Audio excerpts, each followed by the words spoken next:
Hi, good morning. This is Dave Weaver with SWC Wealth Management.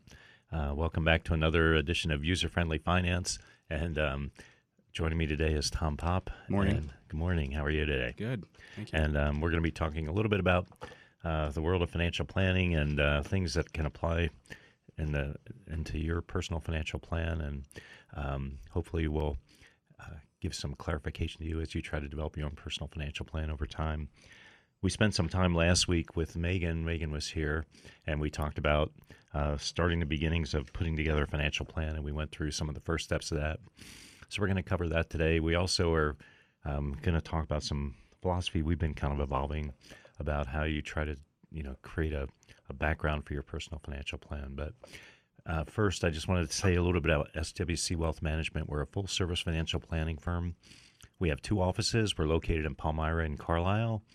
Both on the East Shore and the West Shore. And both the offices can be reached at 717-706-0700 or via the web at swcwealth.com. And the address in Palmyra is 103 West Main Street, and the address in Carlisle is 35 East High. And both of those are about a block off the square in their respective towns, very easy to find. Office hours are pretty much normal business hours, but we do appointments in the evenings on weekends if you need to meet and we can't get it during the week, or if you can't meet during the week. So as a full-service financial planning firm, we have the whole gamut of things that you would look for in a financial planner, such as retirement planning and estate planning. We're starting to lay the groundwork for another year of taxes. Who knows what's going to happen with the tax plan with Trump and the Republicans at this point. It seems like there's a lot of back and forth, and who knows if everything's going to get through. Hopefully something will come through, but there's going to be a lot. I think we're a long way from the end answer to that. So when we start to get a little more solidity or confirmation of what's actually going to be in the final plan, we'll try to cover that in the show so you have an idea about how it's going to impact you. And that's one of the things we're going to try to do with our clients. Yeah, I'm already starting to get questions about that, and that's sort of what we defer to, is that it's not said and done yet. So there's a lot that can change in that plan. So I think we're a long way from the answer, but we're going to make sure that we cover and try to relate what happens in the tax plan to people's individual situations, so that our clients at least will have an idea of what that means to them. So tax planning is important. We help people evaluate their 401ks and rollovers. We talked a couple weeks ago about people that may have had the opportunity to get in or to get either solidify the fact they're getting a pension or get out of their pension plan. Some companies are given the opportunity to do this every year. And there's a window that the IRS gives to do that. That's closing pretty quickly, I think, within the next week or so. So if you have any situation like that, you haven't addressed it, don't take the default answer. Try to figure out what it means to you, although we're getting pretty late in the game to try to figure that out. We also offer insurance and annuities, life insurance and long-term care. We have variable annuities, fixed annuities, and equity index annuities. One of these days we'll have a show that just talks about the subject of annuities and the terms and what they mean, because there's a lot of confusion among people, and a lot of people think that annuities are bad without, because there's a lot of negative press about them, but for the people that have them, they love them, or most people that have them are happy with them, particularly in down markets when it comes to either a consistent return or a lifetime income stream or whatever benefit you get with an insurance product that might be working for you. So that's kind of the range of the services that we offer. And if you have any questions, again, give us a call during the week at 717-706-0700 or via the web at swcwealth.com. As we go through the show today, we'd be curious to see if you have things that you think people should be looking for as they look to put together their personal financial plan. We're going to be talking again at the start, maybe just a little bit more about the philosophy of how we try to approach it, how we get people to approach it. But if you have questions or want to participate, we have a $10 Panera gift card if you get on the air. The phone number here is 717-540-0580 or 800-724-5801. Either one will work, and we'll try to get you on. So one of the things that we've been trying to do over time has been to try to get people to get a better view of what their long-term vision is for their personal financial situation. And we talked a little bit last week, meeting with your financial advisor, talking about your financial situation is one of the most intimate things you do. A lot of times people don't share it with their kids, their relatives, their friends. Your situation is pretty personal, and developing a relationship with a financial advisor becomes not invasive, but it's participatory. You want somebody that's helping you work to develop a plan. They're going to have to know the nuts and bolts of all the stuff that you have, the assets that you have, the plans that you have, because you want a plan that's going to work specifically for you. So as we've been working through that, we've been trying to get people, particularly over the last year or so, and maybe even a little bit longer, to try to create a vision of what they want to see in their future. What do you vision for retirement? What are your plans for your kids? Do you want to send them to college? Do you want to pay all of it, part of it, none of it? Start to formulate what you want to try to accomplish with the finances that you have and the goals that you have for you and your family. And as we do that, we try to start with maybe a big, an overall vision of where you think you want to see your retirement, and then bucket lists of things that you want to try to accomplish in your lifetime. It could be little things or big things. Some people want to, travel the world. Some people want a house at the beach. Some people want to just have a swimming pool in the backyard. Some people just want to have a life that they can see their kids and travel. And that's, just travel within the country, within the confines of their family. Family meetings or family events and gatherings are important to them. But what's the vision of what you have for your own personal future? Yeah, and I think that's the first step in our planning process is to define those goals and kind of write that down on put it on paper, figure out what it is that's most important to you, and then go from there. And a lot of people don't really have that view. And when you go to meet with a financial planner, a lot of, from my view, you want a financial planner. You don't want an asset manager only. You want somebody that's actually trying to look at your overall situation, put something in place for you that will help you achieve your goals over your lifetime. And there's a lot of different aspects of financial goals, but there are a lot of different brokers out there that you've walked into their office and all they want to know is how much do you have? What are the assets you have? What can you invest? That's not the way we try to approach it. We very seldom start our meeting with, okay, what are your assets? Although we ask people to have their assets when they come in just so we can have a productive meeting when we meet the first time. That's not the focus of our first conversation. The first conversation is, what is it that you want to try to achieve, whether it's retirement planning or education planning or tax planning, whatever it is that works for you. So with that, we'll take a break, and then we'll talk a little bit about the concept that we're trying to head towards, and then we'll get back to trying to finish up what we did last week, which is the basics of putting together a financial plan. This is Dave Weaver and Tom Pop with SWC Wealth Management and User Friendly Finance.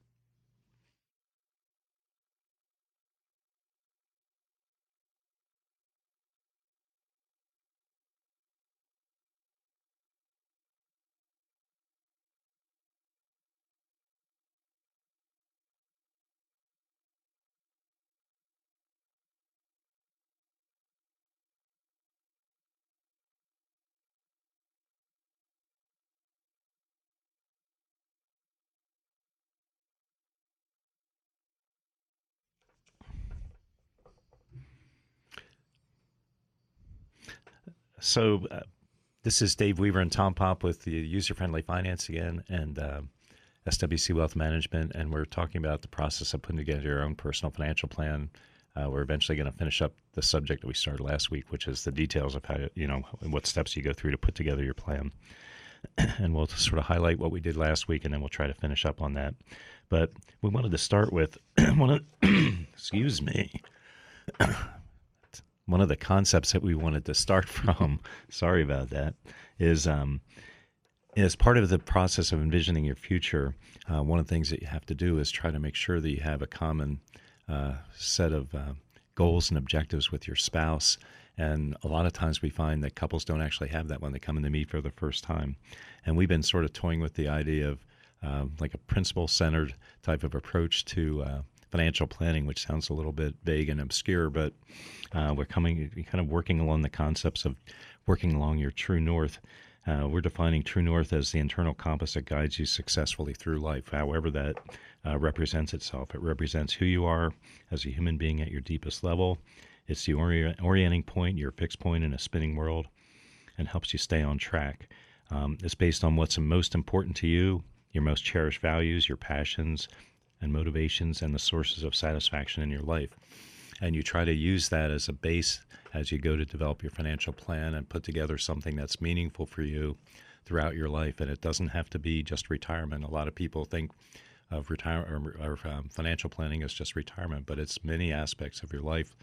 Some of what we talked about in the beginning of the show: tax planning, education planning, even vacation planning, special use planning, estate planning. There's all kinds of things that fall under the umbrella of financial planning. Mm-hmm. And we're working on the concept of True North and trying to define it for ourselves. And then I think we're going to try to implement that concept for our clients as we go through the next year, and maybe even somehow incorporate that concept into our name and into our vision plan, our company's vision and our mission statement, and try to embed it in everything that we do. So some of the things that come into play when you think about True North is what is important to you. What are the things that are important to you and your family? Is travel and retirement important? Is just the fact that you want to be somewhere located near your kids important? Is spending for your grandkids important? Is making sure your kids' college is planning, is that important? But come up with the philosophies that relate to you and your investments. Tom, you had some thoughts on this before we started the show a little bit.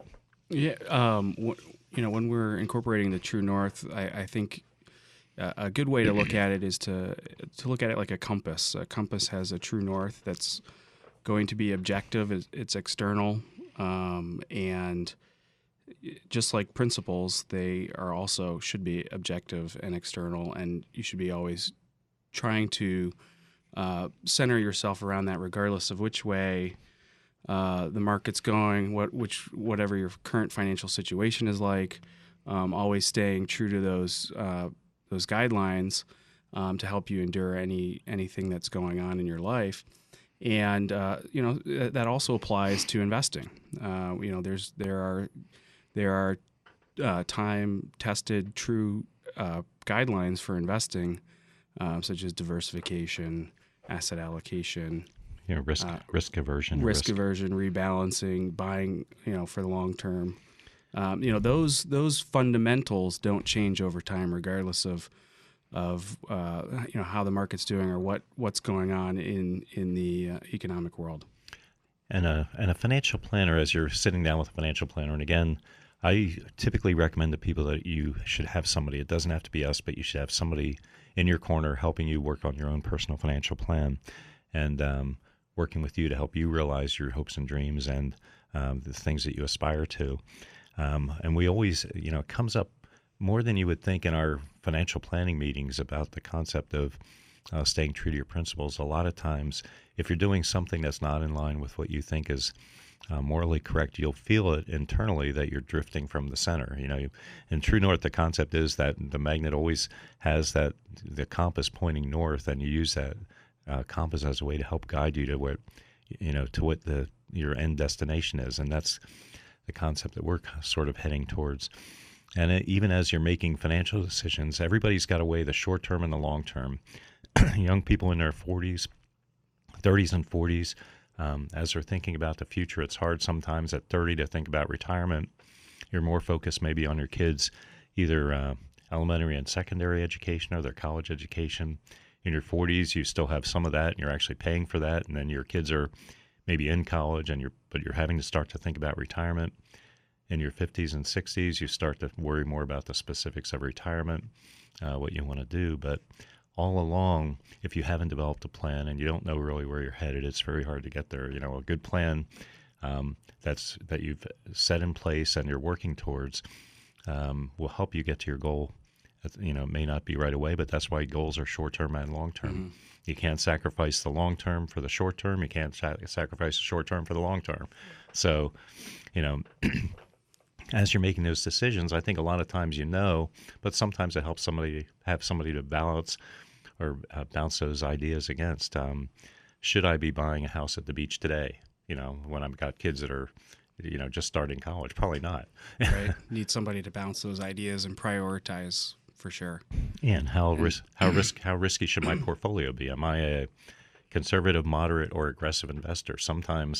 A lot of times we'll have people come into the office thinking that they're conservative, but when you explore it a little bit further, they're either moderate or maybe even the higher end of moderate. They're not really conservative investors. They just know that nobody wants to lose money, but how do you make money over the long term? It's the discipline. It's putting in a plan, having the discipline to maintain the plan, and executing it over a long period of time. And I think you made a really important point there in that plans should be fluid. It's not static. Things are always going to change in your financial life, so it's important to update it and continue working on it. And they change in your personal life, your financial life, and your personal life. Exactly. And I think it was Peter Drucker, who's a well-known author. He said, "Plans are worthless. Planning is invaluable." And I think that's true. That's invaluable advice. Yes, I think that's true because it's the planning part. It's not just the plan. And I think that's why from our office, we don't charge for plans. So if somebody comes in and they want to do a one-off retirement plan and then walk away and implement it on their own, we don't typically do that because it's really not in their best interest because it needs to continuously be updated. It's a fluid document. Yeah, it's a fluid document. You want to make sure that it's something that works for you. Things are changing in your life all the time, every day, every week, every month, every year. You never know when something big's going to hit. This year I had some personal issues with health, and those kind of slowed me down. But, my wife and I sat down, we reevaluate what we're doing, where we're headed, and try to, adapt as we have to. You don't necessarily want to do it when you're in the middle of a crisis to come up with your financial plan. You want to have, you don't want to be sitting at the door of retirement saying, man, I better get started. You want to have a plan in place for a long period of time. Same thing, even as emergencies come up, you want to know that you've laid the groundwork to come out of that, regardless of virtually anything that would come up. You can't plan for every event, but you can have a plan that addresses the majority of issues that will come up in your daily life. So you want to have something that works for you. And our plans will typically, once we put a plan in place, and again, we don't do them for everybody, but for clients that want to do them, we do put together a plan because it's a commitment. People have to be intending to do that, and we prefer that people have a financial plan. So we'll, as people decide that they're going to work with us and work with us over time, we'll typically have a financial plan put in place. But it takes a lot of work on both their part and our part, and we try to have something in place and then try to revisit that at least once a year. Things come up, marriage, divorce, inheritance. There are in a variety of things. Your kids who you plan for your whole life for them to go to school decide not to go. They're going to go to either a technical school or not go to college. Things happen. It's just the nature of the beast. Life is an evolving thing, and you can't really plan for everything. You want a plan in place that'll work for you. So Tom was talking a little bit about the things that affect your financial plan over time, and those were things like risk tolerance, time horizon, what you ultimately want to try to achieve. All those things are embedded into your financial plan, and I think become things that you weigh against your personal goals, your personal true north, as you try to figure out, if particularly risk tolerance is a good example of people don't typically want to take a loss, and people complain more about a loss than they're happy about a gain, typically in our portfolios. But you want a consistent portfolio that'll match what your time horizon is and your risk tolerance. So I don't know if you want to expand on that a little bit. I mean, risk is a very important aspect of planning, obviously. And, when clients come into our office, we have to set those expectations in terms of, what typical type of return we want to expect versus, how much loss or volatility you're willing to have. So it's definitely a major part of it. Yeah, and some of the key aspects of that from a financial perspective are asset allocation, risk management, security selection, and then some version of quantitative analysis to try to figure out how you're doing. So that's kind of the general philosophy that we try to work from. We're going to come back probably after the break, and we'll get back to the subject of actually putting together a financial plan. We'll recap where we covered last week with Megan, and then we'll try to get in and go through, finish up that area. And next week, I'm not sure exactly what we're going to cover, but we'll figure that out and try to get you an answer on that by the end of the show. So and we may have a repeat of a prior show with it being a holiday, but we haven't decided that for sure yet. We are going to have some things. We're going to plan on trying to have an estate attorney in before the end of the year. Mike Ivankovich, we're going to try to have back before the end of the year if we can. He was the person who helped us with downsizing and evaluating your finances. He's always very good on the show. So this is Dave Weaver and Tom Pop with SWC Wealth Management, User-Friendly Finance. If you have any questions, give us a call at 717-540-0580 or 800-724-5801.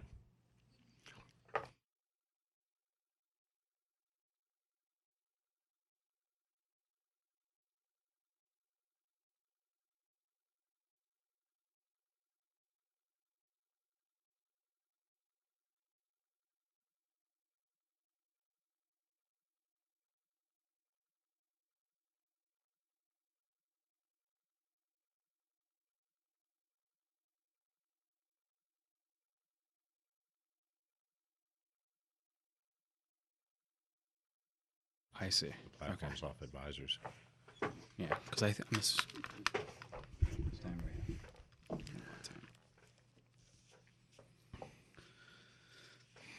This is Dave Weaver and Tom Pop with User-Friendly Finance. Back to the subject of putting together your own personal financial plan. And as we were talking about our True North concept, that sort of takes us through trying to develop your own personal financial philosophy is part of that True North concept, and make sure that the things that you're saying are agreeing with what is going on in your head.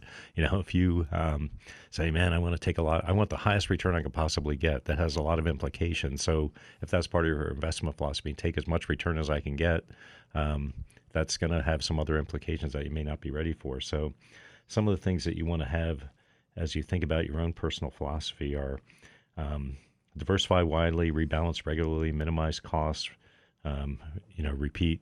Those are things that are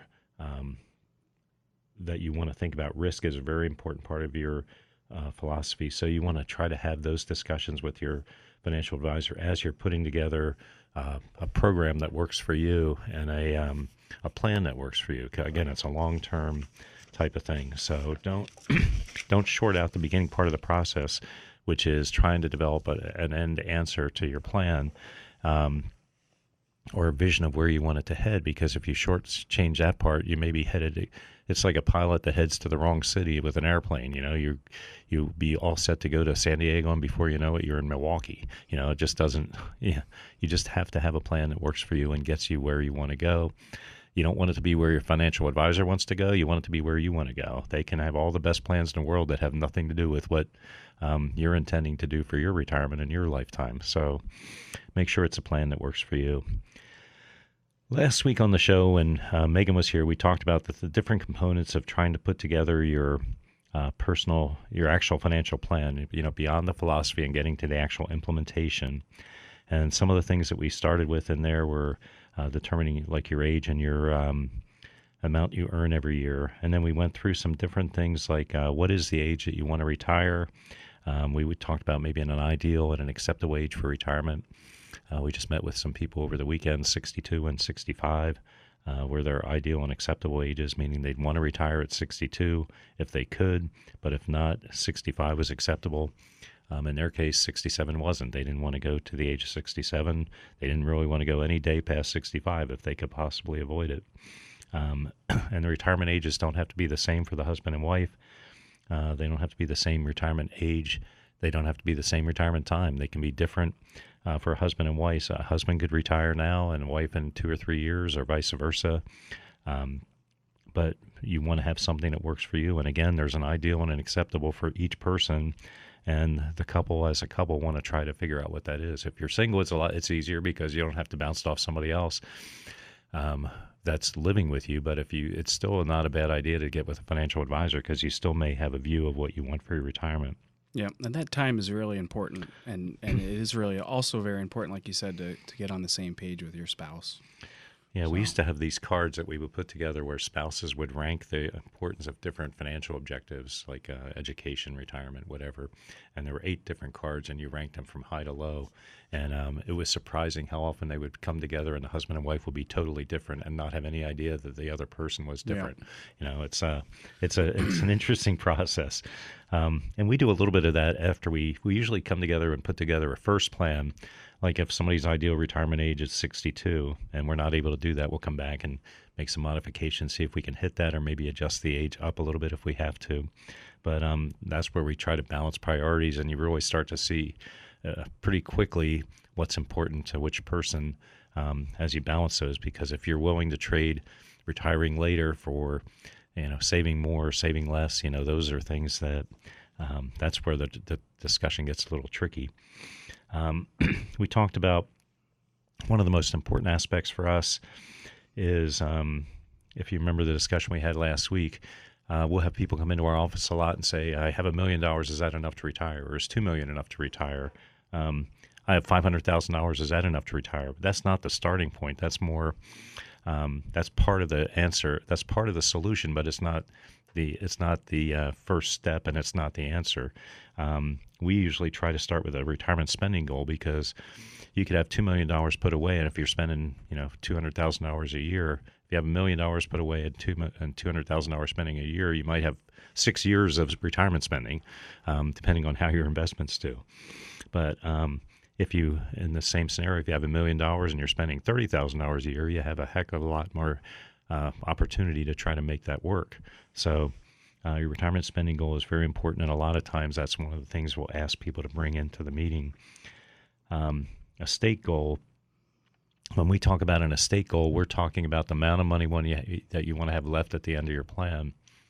And that means a lot of things to different people. Some people don't care if they leave money to their kids or to a charity or whatever. They basically want to make sure they have enough to live their own life. They don't really care if they have money left over. They don't have a specific intent for money after their lifetime.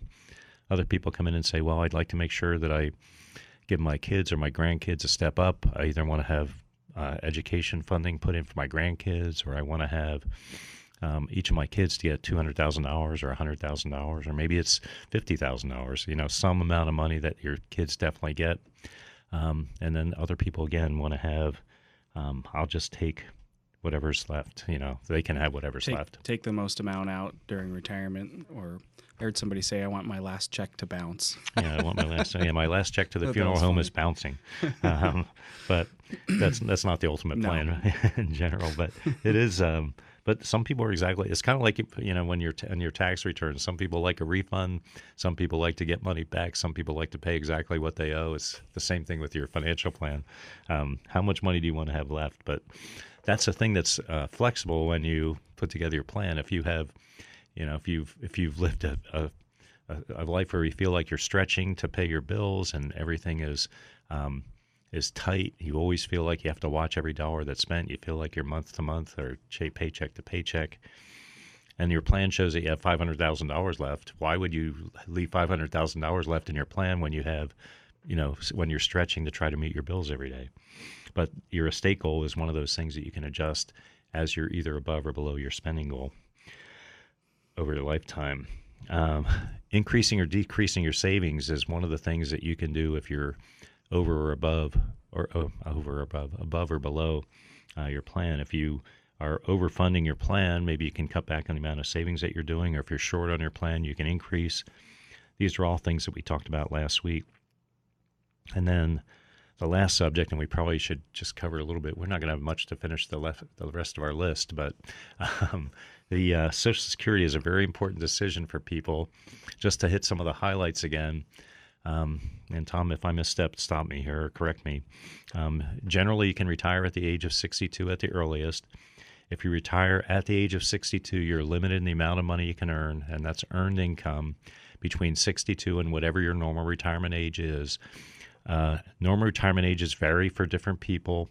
Depending on your age, it can be anywhere from probably at this point 66 to probably 68 or 69, somewhere in there.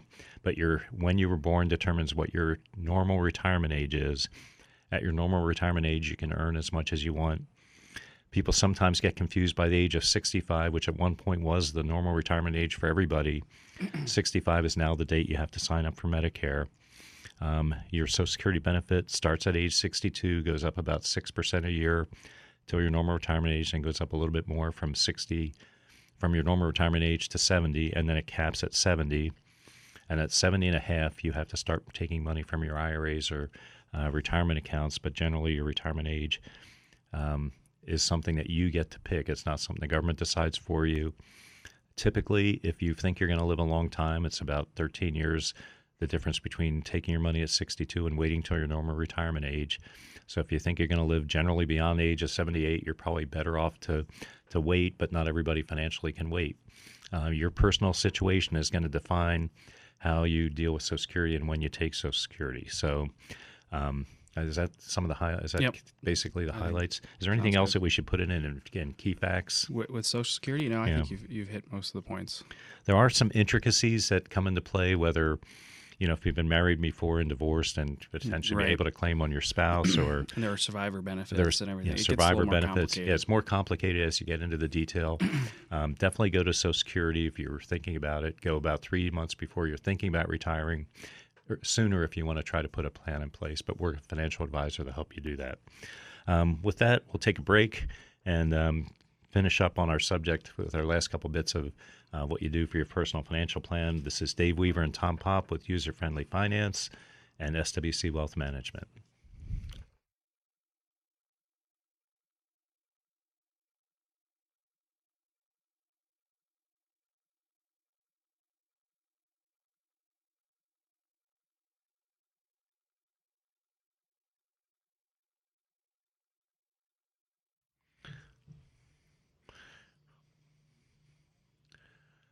Girls just want to have fun? Oh, boy. What is that? I guess girls and boys all want to have fun, and they want to do it with their own money by the end of their lifetime. No, with your money. Oh, with our money. Oh, girl. Hey, you're going to get us in trouble. Yeah, it's as we go through time, we have both couples and individuals as our clients, and you do see a difference in men and women about philosophy of money, and couples, it's very interesting to watch, but it's not gender specific at all. I think there are differences, but I think it's just differences in people. I don't know if it's necessarily gender differences. It's totally different. So upon the individual. Anyway, I just wanted to mention again, SWC Wealth Management. We have 2 offices. We're located in Palmyra and Carlisle. If you want to give us a call, start creating your personal financial plan, create your vision for your own future. The number here that you can reach us at is 717-706-0700 via the web at swcwealth.com. You can reach the Carlisle office directly at 717-249-0453. Tom, who's with me here today, and Megan are typically in the Carlisle office, but come to Palmyra a day or 2 a week each. And then I'm typically in the Palmyra office and go to the Carlisle office a day or 2 a week. So all of us are available if you want to sit down and start to create your personal financial plan. So we talked a little bit about Social Security, and then I just wanted to talk about one of the things that we'll ask people to do when they come in to put together their financial plan. Actually, to come in for a first meeting, Tom, why don't you just quickly run through that list without detailing it? But what do we put on our list of what we ask people to come in for their first meeting? Things to bring with them. Yeah, as you go to develop a financial investment plan. accounts, bank accounts, a list of all your other assets, liabilities, life insurance policies. Try to bring in your Social Security information. What current contributions you're making to your 401ks, IRAs, how much you're saving. Do you have any annuities? Do you have any pensions? Rental income, that's a big one. Sometimes people forget about that or leave that out. So those are really the things that we ask for clients to bring for the first meeting.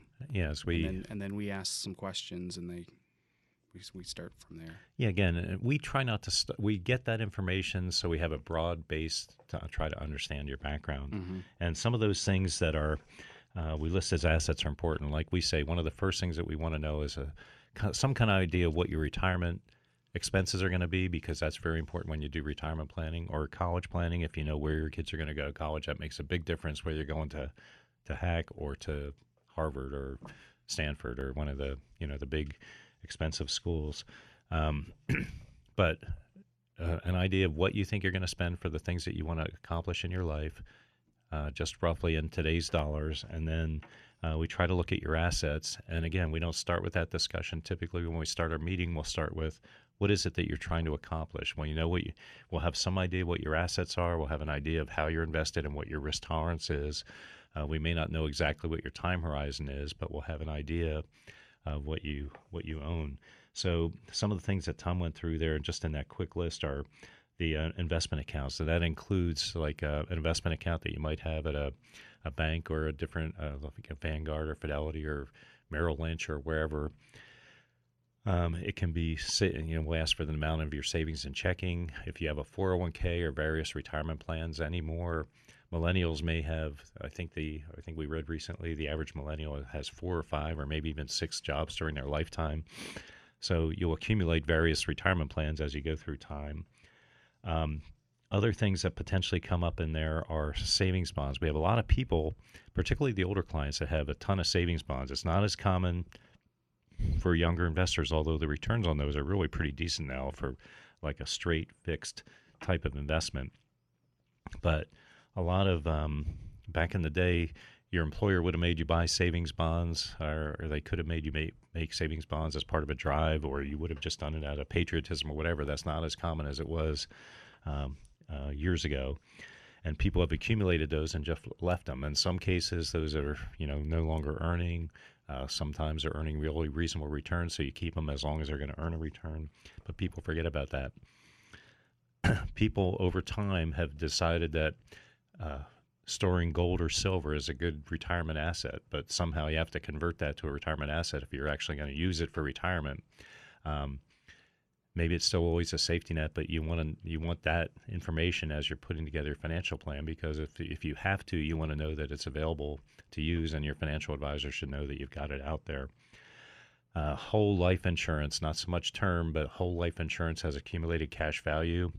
Your life insurance policy may make sense invested the way it is. It may make sense to try to get a more current policy. Around 2000, the insurance industry redid the life expectancy table. So if you have a policy before 2000, a lot of times you can get a better policy for maybe even a lower price, even though it's been quite a while. You want to know if the policy you have is working for you and doing what it's supposed to be doing. Do you have enough life insurance? All that should be part of your financial plan. Are there any other assets I missed in there? In the more detailed section in terms of assets, more detailed version. Maybe some really. Stock certificates. Sometimes people sometimes have those. Stock certificates they either got from their parents or they've had from an old employer. Sitting in a savings. Yeah, so we had people that have $5,000 or $10,000 of change, which is it's a lot of change. But we probably had 2 or 3 cases in the last year or so where people have a lot of cash and change. I don't know. For me, when we use ours like once a year and we just throw it into our vacation fund. Mm-hmm. But anyway, so those are some of the assets that you have that you want to make sure that you're including as part of your plan. We also, I don't think it was in the list, a copy of the first 2 pages of your tax return, by the way. It's not on the list. We should add that to the list. It should be on the list. It's not on the list. Yeah, that should be on the list. We always ask for at least the first 2 pages of your tax return, more if you got more complicated things. Some of the other assets you have, if you own a business, that's very important, both from an income standpoint and trying to sell the business. The problem with a sole proprietor type of business or a limited partner type of situation is the price of that business at the day you retire may not be what you think it's worth. And a lot of times people overestimate the value of their business in their retirement plan. If you have a small company and you think it's worth $400,000, it's built into your plan to come into play at your age 65. You go to sell it and nobody's going to pay $400,000 for it. What do? You built your whole plan around a $400,000 asset that may be worth $250,000. It's like an auction or selling your house. You have to find somebody willing to buy it at the day you're ready to sell it. Business assets are a similar thing to a business. Rental property, if you have that, you have to decide if you're either going to sell that at some point down the road or keep it for a retirement asset. automobiles. We have people that have different collections. Tom talked a little bit about collectibles. People have all varieties of collectibles. Some people have small dollar volume collectibles, but important to them, but maybe not worth that much. The value of collectibles has decreased a lot since the eBay era, as harder to find things are more commonly found now on things like eBay and on the online websites. But if you have a motorcycle collection or a car collection, or what's your plan for that? Do your kids actually want your 19 whatever year Studebaker? Do they want your 10 motorcycles, or do they want whatever?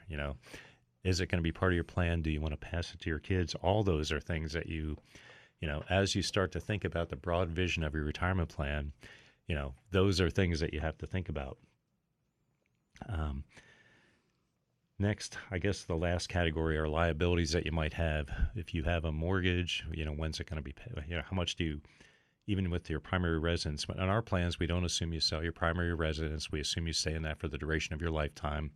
Some people have specifically in the intent of selling their house and downsizing. Some people have the intent of selling and buying a house at the beach, maybe paying the same price.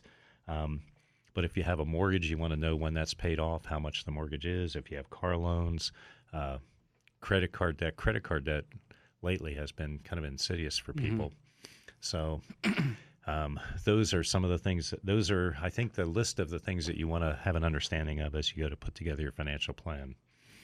The subject is never ending, it seems like, and it revolves constantly. Everybody's situation changes every day, every year, every week, every month. So anyway, that's the end of a User-Friendly Finance for today. This is Dave Weaver and Tom Pop. Thank you very much for joining us. Thanks. We got through it. Down there.